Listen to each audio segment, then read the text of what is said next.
They have a point. We need to get a lot more care into Gaza. President Joe Biden's response is another sign of the growing public rift between the U.S. and Israel. It's widening because the U.S. wants a ceasefire to protect civilians in Gaza. The Israeli defense minister is taking home that message after visiting Washington this week. A U.S. official says his agenda included a meeting last night with the CIA director, who's leading the U.S. push for a pause in fighting. We have no moral right to stop the war while there are still hostages held in Gaza.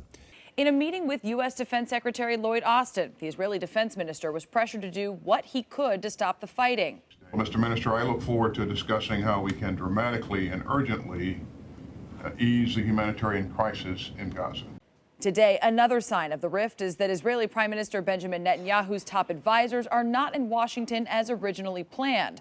Netanyahu says he canceled because the U.S. abstained from a UN ceasefire resolution vote earlier this week instead of vetoing it. Now, the U.S. is going further and backing that resolution. We wanted to have that meeting with Israel to present to them an alternative way to accomplish their legitimate security goals. The UN Security Council resolution carries weight and should be respected.